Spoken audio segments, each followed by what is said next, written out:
Far from the commotion of Cradle, the scene shifts to Abel's castle. A bloody battle has just ended, the ground littered with corpses. Amidst the carnage, a lone figure sits unbothered, calmly sipping his tea. William, standing beside him, stares at the devastation in disbelief. How are you so calm? But Abel isn't focused on the massacre. His attention is locked on a letter in his hand, a report detailing Zeke Draker's victory over Raina. Slowly, he rises from his seat. How long until the blessing rite? He asks. William blinks, confused. There's still time before the full moon. Abel smirks. Then it's only fitting I pay the Draker family a visit. William's eyes widen in shock. You're going there yourself? To the renowned swordmaster, this is not just curiosity, he wants to see it for himself. The awakening of the youngest Draker. Despite shocking the entire Cradle, Zeke doesn't bask in victory. He doesn't celebrate. Instead, he throws himself back into relentless training. A month passes. The day of the blessing rite arrives. Even now, Zeke doesn't fully comprehend how he managed to become a Red Knight in his past life, especially with the shitty body he had back then. But that no longer matters. Status window and mastery growth. After finishing his final round of training, Zeke commands, open status window. The familiar blue panel materializes before his eyes. His mastery skill stands at expert level, just as he expected. Even better, every time a skill ranks up, its mastery level resets, evident by his numerous skills fluctuating between rank D and E. He also notices that his swift step skill, the very one he used against Raina, has advanced in mastery. But his sharp senses tell him something else. Decker is watching. As if on cue, the butler enters, his expression as composed as ever. Master Zeke, he announces. We depart in 2 hours for the ceremony. Zeke nods. Then it's time to get ready. For the first time in a long while, Zeke prepares to return to the main estate. The Draker family's ancestral home is situated within the Duchy of Troy. While the family's main residence is located at the very center of the continent, the blessing rite is held at a place of legendary significance, the site where the first Dragonslayer made history. As the carriage comes to a halt, Zeke steps outside, taking his first steps into the dragon's nest lair. A single glance at his surroundings, and he immediately understands. This place is filled with VIPs, individuals of great power, great influence, and more importantly, informants. Zeke recognizes them for what they are, spies sent to observe him. But let them watch. Because once his awakening stuns them all, they'll never underestimate him again. Just as Zeke steps forward, his eyes lock onto a man whose very presence makes his blood boil. Abel, the butchering knight. The second son of the Draker family, also known as the Lion Blade, casually shakes hands with someone, his expression indifferent. I had no interest in attending this event, he admits. None, except for one person. My youngest brother. Zeke does his best to remain calm in front of his elder brother. But it's not easy. In his previous life, Abel never attended his blessing rite. This means that Zeke's actions in the Pancration competition have already altered the course of fate. His presence here is proof. Clenching his fists in frustration, Zeke quickly realizes something. This is his chance. And he refuses to let it slip away. The ceremony commences. The first to step forward is Aaron.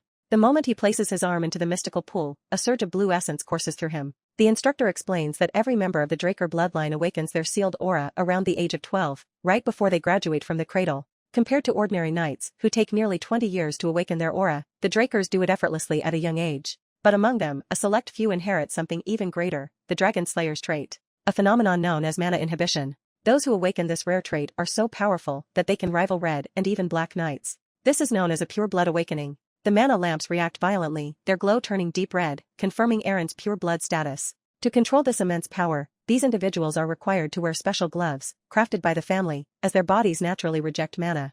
An example of this is Raina, who has already undergone her awakening and constantly wears gloves to suppress her abilities. Only those who awaken as pure bloods are granted the Draker name, along with limitless resources, elite training, and wealth beyond measure.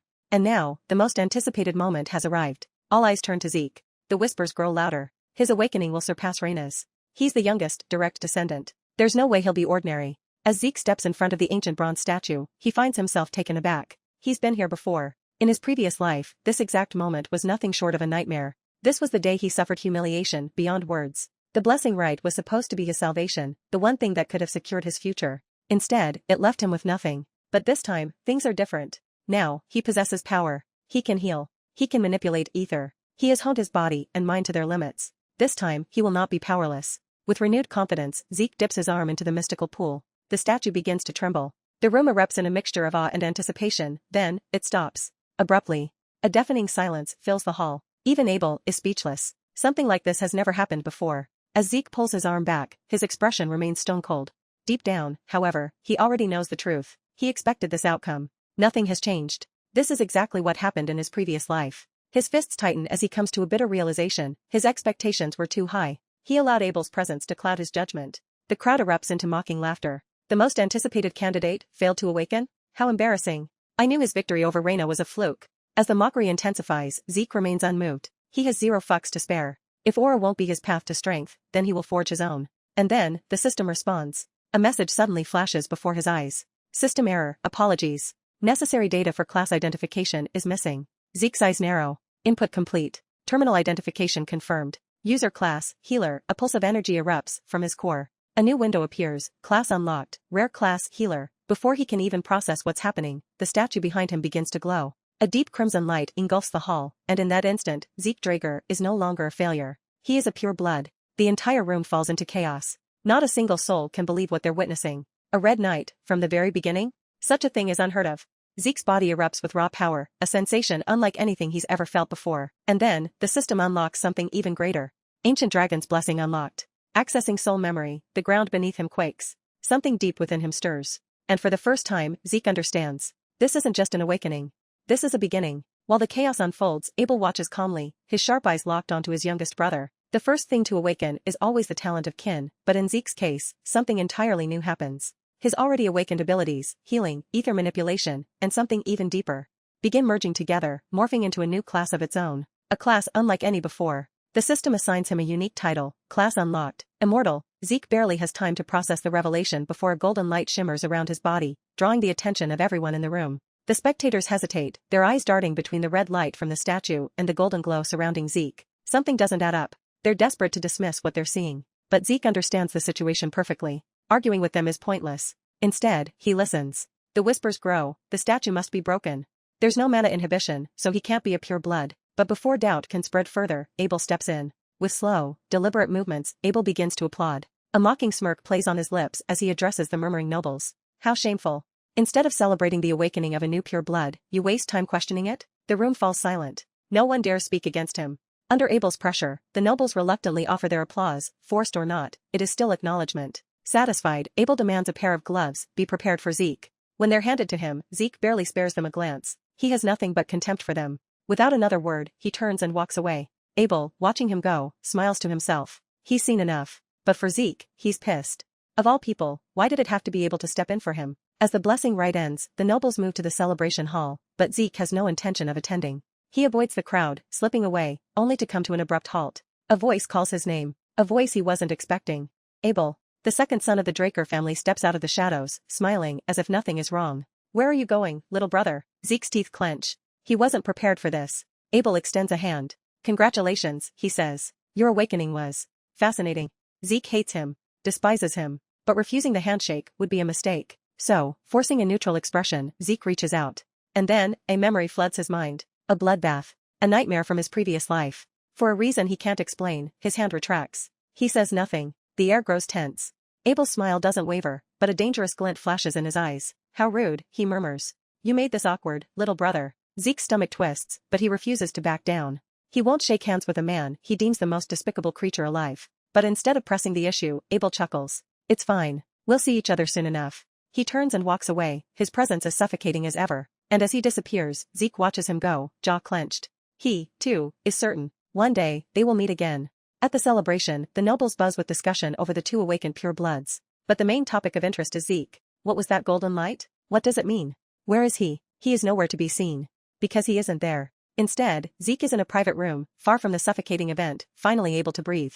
Yet, despite his exhaustion, his mind refuses to rest. There's one thing he can't ignore. Every pure blood awakener possesses mana inhibition, a trait that proves the Draker family's opposition to dragons, the very source of mana. For this reason, pure bloods must wear gloves, since most machines and technology rely on mana as fuel. In theory, Zeke should suffer the same restriction. And yet, he doesn't. He removes the gloves. Nothing happens. Not even the slightest discomfort. His brows furrow. Something isn't right. Summoning his status window, Zeke's eyes scan for answers. And then, he finds it. Instead of mana inhibition, he possesses a unique trait. Mana reflection. His heart pounds as he selects it. A new description window appears. Mana reflection. Creates a distortion field that nullifies nearby mana. Classified as an active skill, it does not react to mana lamps. His trait isn't passive. It isn't the same as the others. This is why the mana lamps didn't react.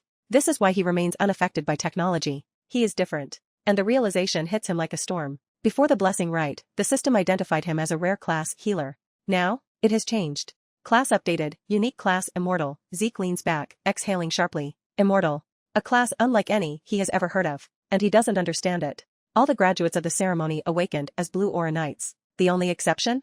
Raina, who received a red pure blood awakening. And now, Zeke. His started as red, but then, it turned gold. The system had told him before, missing critical information regarding classification. And now, staring at his status window, his golden aura pulsing faintly around him, Zeke knows one thing for certain. He is no ordinary knight. And soon, the world will understand that, too. As Zeke pieces together the events of his awakening, a realization strikes him. The bronze statue, it wasn't just a ceremonial relic. The system had injected information into the statue, triggering the red light reaction. Everything makes sense now. Zeke now believes that the statue's true function isn't to determine whether someone awakens or not, it judges their class. Red signifies a rare class. Gold signifies a unique class. What's even more fascinating is that the statue predates Turrican, the founder of the Draker family. This means that class identification once existed, but over time, the purpose of the red light had been misinterpreted. Instead of recognizing it as a rare class designation, the Drakers mistakenly saw it as a pure blood awakening. Not even the clan head knows the truth. Zeke's attention shifts as a new notification pings on his status screen. Karma points, 100 acquired. He wonders if he earned them during the ceremony and quickly decides to put them to use. His first purchase? Draconian skill unlocked. Immediately, an influx of information floods his mind. A list of beginner abilities appears. Dragon Eyes, Might of the Dragon, Devour. The first two skills make sense. But Devour? Its description claims that it aids in digestion. That's it. Zeke isn't about to waste points on a skill he doesn't understand, so he focuses on Dragon Eyes and Might of the Dragon instead. Since Might of the Dragon involves aura, he sets it aside for now and activates Dragon Eyes to see what's so special about it. At first, Zeke doesn't notice anything unusual. His vision seems the same, but then, he gazes out the window. His eyes land on the statue in the garden, and suddenly, his vision magnifies. Objects that were once distant appear as if they were right in front of him. Then, a flood of data rushes into his mind. Every property of the statue's build, its composition, density, and historical traces, all of it overloads his senses. A wave of exhaustion slams into him, forcing him to deactivate the ability. Dragon Eyes is powerful, but the strain on his body is immense. Just as his energy begins to drain, his healing factor activates on its own. Zeke didn't even trigger it. It just kicked in automatically. Pulling up his status screen, he notices something even more shocking. All of his class skills have converted into passive abilities. Not only that, they've all leveled up. Healing factor is no longer a skill that needs activation, it's always running. It repairs his body in real time without leaving a trace of the damage. To test it, Zeke picks up a blade and makes a small cut on his arm. Seconds later, the wound seals shut instantly. Not even a scar remains. While healing factor is undoubtedly overpowered, Zeke understands something crucial. He still died in his past life. That means this power has limits. Even though it's infinite, it's not invincible. The usual time to graduate from the academy is 5 years. But Zeke? He's confident he can do it in 2. Draper Academy is regarded as the greatest knight academy in history. Aspiring knights from all over the continent would sell their souls for a place within its ranks. The academy flourishes every year with new elite recruits, all eager to prove their worth. As Zeke walks among them, he analyzes their ranks. The senior students, those in higher years, are just as capable as fully grown knights. Compared to them, the newer cadets from Cradle seem like children from great families. Zeke knows that his entire family is a mess. Among the powerful branch families that support the Draper bloodline, 3 stand above all. The Tarun family of strength, Raina's lineage, the Zimmons family of wisdom, the Vardek family of gold. Children from these 3 families are present at the academy. But Zeke couldn't care less about them. He has no time for political power struggles. The scene shifts to the Platinum Mansion, the high-class dormitory reserved for the strongest cadets. Here, the true players of the academy reside, those who set the hierarchy. And whether they like it or not, Zeke Draker is about to shake their world. The high-class dormitory of Platinum Mansion boasts state-of-the-art facilities, a grand training hall, an exquisite library, and luxuries beyond imagination. Only the best of the best students are allowed to enjoy such privileges. But for pure blood awakeners, an even greater honor is bestowed upon them, the title of Floor Master. This exclusive domain is known as the Platinum Floor, a space meant only for the elite. As Zeke arrives, a maid awaits, bowing politely before escorting him to his assigned floor, where several people are already waiting. Zeke clicks his tongue. Even though he's a pure blood, there are still so many people around him. Frankly, he's too exhausted to deal with them. But then, a familiar name is mentioned. Decker is waiting for you in another room, young master. Without wasting time, Zeke heads off to see what's up. Decker stands waiting, expression unreadable, and soon reveals what he's been keeping hidden. He presents a premium pair of gloves, the same ones Zeke initially received after awakening. Zeke barely reacts. He's already acquired another set, so gloves don't interest him anymore. Instead, his gaze shifts to something else entirely. A sword. His next focus is clear, he wants a new blade. Decker, ever the dutiful butler, immediately supports his master's decision. The Duchy of Troy, renowned for its proximity to the mountain ranges, is home to some of the best iron and craftsmen on the continent. A true knight's strength doesn't come from talent alone, it comes from the quality of their blade. Decker suggests searching for a craftsman, but Zeke refuses. He wants to find one himself. Set an appointment for me in advance. Decker, always thorough, asks for a name. Galen Halbert. For the first time even the butler hesitates. I have never heard of that name, young master. But Zeke knows exactly who he's looking for. Just set the appointment. Decker nods, making a mental note to contact this mystery craftsman. Before Zeke leaves, the butler reminds him of something else. Your first class begins tomorrow. Be sure to review the documents beforehand. Zeke doesn't need the reminder, but he humors his butler with a slight nod before heading back to his room. Later that day, Zeke is busy reviewing his notes when a maid interrupts him. Young master, Lady Raina has sent you a dinner invitation. Zeke pauses. Raina? That's unexpected, but he decides to see what she wants. Upon arriving at her floor, Zeke is met with a rather strange sight. Raina Tarun, acting like a crime boss. She's seated at the head of the table, exuding an air of command. Zeke nearly laughs. What's with the dramatic setup? She welcomes him with a smirk, offering a quick apology for the unique dinner setting. Zeke shrugs and takes a seat. They decide to eat first, then talk. Throughout the meal, Zeke observes her. Even in a relaxed setting, she's channeling aura into her lower abdomen. She's preparing for something. He wonders if she's set on becoming a purple knight, as her sword skills have already reached their limit. A waste of potential, in his eyes. Once dinner is over, Zeke is surprised to see that Raina ate more than he did, but she doesn't waste time getting to the point. Zeke, I want to offer you the full support of the Tarun family. Zeke's brows lift slightly. You're joking, right? No, I'm serious. Zeke leans back, expression unreadable. We're both pure bloods. We don't need additional support. Raina snorts. You're wrong. She explains that while pure bloods enjoy privileges, they don't receive guidance or additional resources to help them grow. The Draper Academy is an ocean of knowledge, filled with centuries of academic and practical expertise, personal instructors, and guides for development. Without backing, a pure blood can still fall behind. To prove her point, she brings up Abel Draker, the Butchering Knight, the youngest to ever attain the title of a White Knight, now one of the strongest Black Knights alive. Even he accepted the support of the Simmons family. Despite the patriarch's silence on the matter, the Tarun family's orders are clear. They want to support Zeke Draker. Raina reiterates her offer with conviction. And Zeke? He doesn't care. He leans forward, a lazy smirk curling on his lips. No. A moment of stunned silence. Raina's eyes widen in shock. She can't process why he would turn this down. How is this a bad deal for you? Zeke stands, ready to leave. I have no interest in political ties. I'm only here as a pure blood awakener. Raina is at a loss for words. Before leaving, Zeke decides to offer one final piece of advice. Your sword is too powerful. She blinks. What? It's being affected by those men behind you. You should reconsider your stance. His words linger in the air as he walks away, leaving Raina to process his cryptic warning. The storm is coming, and Zeke Draker stands at the eye of it. Zeke gives one final piece of advice before parting ways. Stop attacking head-on. He suggests that instead of relying solely on brute force, Raina should use her fluid movements to redirect her opponent's attacks and counter with a single, precise strike. If you can master that, you'll surpass your current limits. And with that, he leaves. Raina sits in frustration. She has always believed in her family's tradition of strength, and she's spent her entire life proving herself worthy of their name. But Zeke's words linger.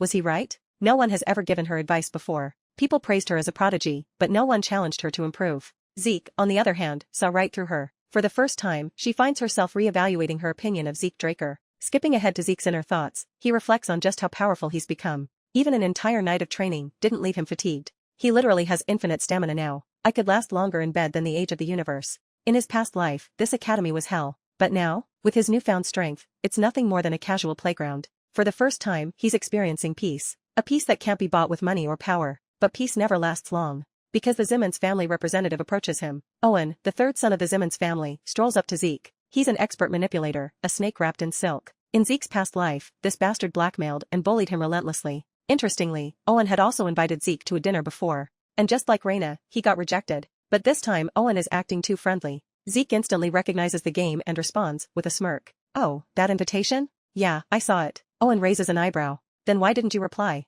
Zeke's expression turns cold. Because I don't give a damn about your messages. Owen's lackeys freeze. One of them, Durbin Roswell, glares at Zeke. You're being overly blunt toward a polite invitation. Zeke tilts his head. And who the fuck are you? Durbin's face twists in rage. This wannabe knight is nothing more than a show-off, desperately trying to prove himself to Owen. And then, the idiot actually attacks. Durbin lunges at Zeke, his fist glowing with aura. Zeke blocks it effortlessly. Durbin roars his own name like a wrestling intro. I am Durbin Roswell, the mightiest of them all. Zeke laughs. Yeah, the mightiest refrigerator, maybe. He lunges forward, his speed like a blur. One devastating hook. A punch that could rival Mike Tyson. The impact sends Durbin flying, crashing into the ground. Zeke dusts off his hands and grins. Next, Owen steps closer, unfazed. I'm not impressed by your childish display. The group walks away, leaving Zeke behind. As they vanish, Zeke chuckles. Fucking circus crew. The Draker Academy is split into two distinct classes. 1. The normal class, designed for those who lack talent but can overcome their limitations with discipline and effort. 2. The special class, reserved for the elite, where students can customize their learning beyond the basic curriculum.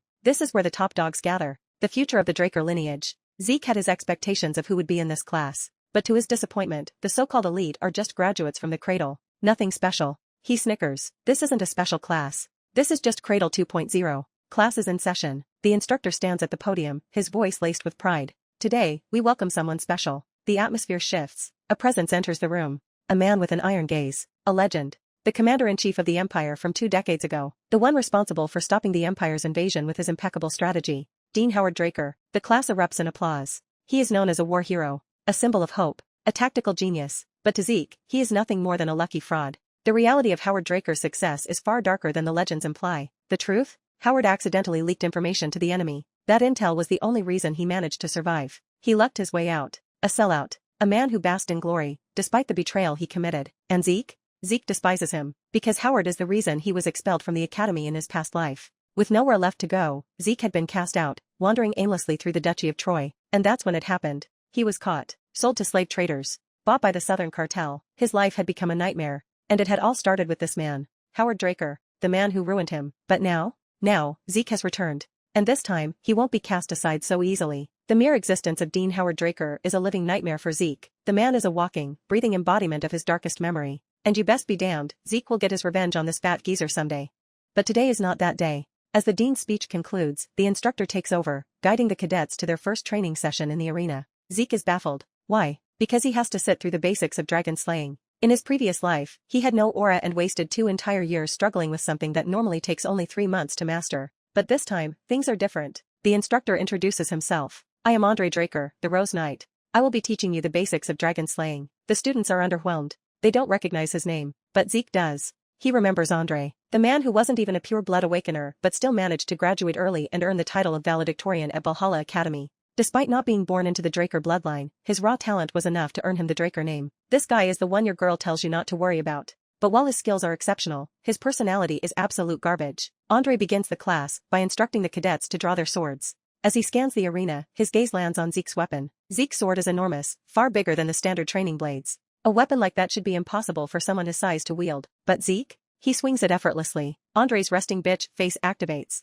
Step forward, he commands. Zeke obliges, unfazed. Andre believes the boy is being recklessly overconfident, choosing a sword unfit for his body. Of course, this is exactly what Zeke wanted. This is why he chose this weapon in the first place. With a smug grin, Zeke provokes him further. I could defeat you with this very sword. The cadets gasp. A mere student challenging the Rose Knight? Andre is shaken. The tension is so thick, even the system activates a mental defense skill to help Zeke withstand the pressure. Andre, amused yet irritated, finally draws his sword. Very well. He lays down the conditions for victory. If Zeke wins, he can do whatever he pleases in Andre's class. Andre will even ignore his arrogant remarks. And to make it fair, Andre promises to hold back, no aura, just skill. But this only plays right into Zeke's hands, because he knows Andre's weakness. The only problem? Abel is watching, so Zeke has to play it smart. His plan? I'll just cut his uniform slightly and accept defeat. Zeke launches forward, swinging his massive blade straight at Andre's neck. But Andre deflects it with ease, displaying the fluidity of a true blue knight. Zeke smirks. As expected. This won't be easy. He bounces around the arena, attacking from every possible angle, every strike deflected, every opening denied. But Zeke is relentless. For 30 minutes straight, Zeke keeps up an endless assault. The cadets are stunned. They're watching a miracle unfold.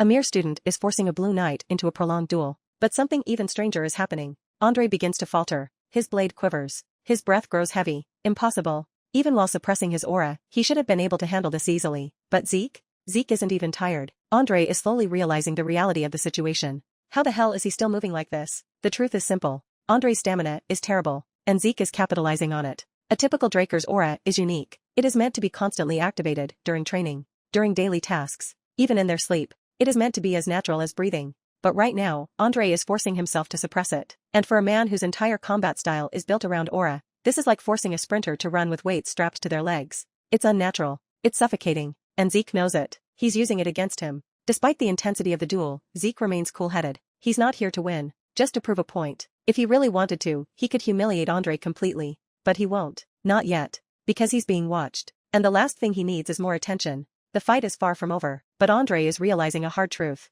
He underestimated Zeke Draker. And for the first time in years, the Rose Knight is feeling something he never expected. Fear. Zeke refuses to lose like this. His ego demands that his opponent be forced into using aura. If he can't win outright, he will push Andre beyond his limits. A new strategy takes form. Instead of creating openings, Zeke shifts his focus to an extreme approach. A strategy that will force Andre to use his aura, no matter what. Zeke flips back to the ground, then lunges forward with blinding speed. Swift step activated. His movement is so fast that it leaves after images, disorienting Andre. Before the instructor can fully process it, Zeke appears at his blind spot. Critical strike activated. He channels everything into this one attack. Andre, still in shock, can't believe a cadet is deploying such an advanced skill. But then, in the split second before impact, Andre makes his move. A faint flicker of aura pulses through his feet. He evades. With a single graceful movement, he sidesteps the fatal blow. And then, Sky Slice activated. A single swing of his blade sends Zeke flying across the arena. The attack is so powerful that it chips Zeke's sword and injures him severely. Zeke collapses. His body struggles to move, but his healing factor kicks in immediately. Despite his broken bones and internal injuries, his body begins repairing itself.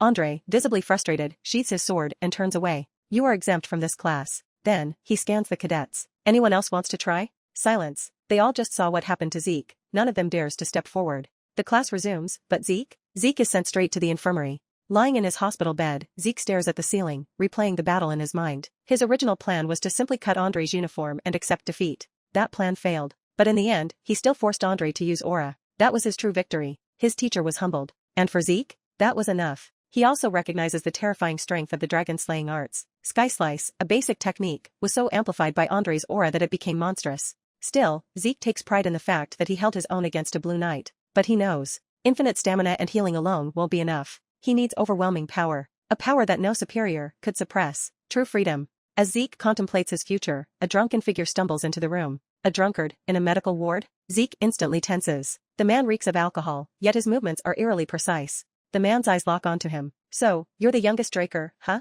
Zeke narrows his gaze. Not only did he fail to sense this man's presence, but the guy is also mouthing off about the Draker patriarch like it's nothing. Who the hell is this guy? Zeke tries to inquire about his identity, but the man is too busy injecting himself with more booze. Then, the conversation takes a sharp turn. You recovered fast. The man is clearly interested in Zeke's healing ability. You shouldn't have survived those injuries. The system immediately activates mental defense. Zeke keeps his composure. No one knows about his healing skill. He feigns ignorance, but the drunkard isn't convinced. He suddenly lunges. A palm strike so sharp that it slices through the hospital bed. Zeke dodges instinctively. His mind races. An assassin? The pressure in the room shifts. Sensing extreme danger, Zeke activates all of his skills at once, and attacks. Despite being blinded by the bed sheet, the man easily catches Zeke's blade. He smirks. Not bad. You adapt quickly. Zeke jumps back, eyes burning with suspicion. Then, the man says something strange. You fight more like a mercenary than a knight. To be continued. This is it for today's episode. If you enjoyed the story, don't forget to subscribe and leave a comment. See you in the next episode, stay tuned.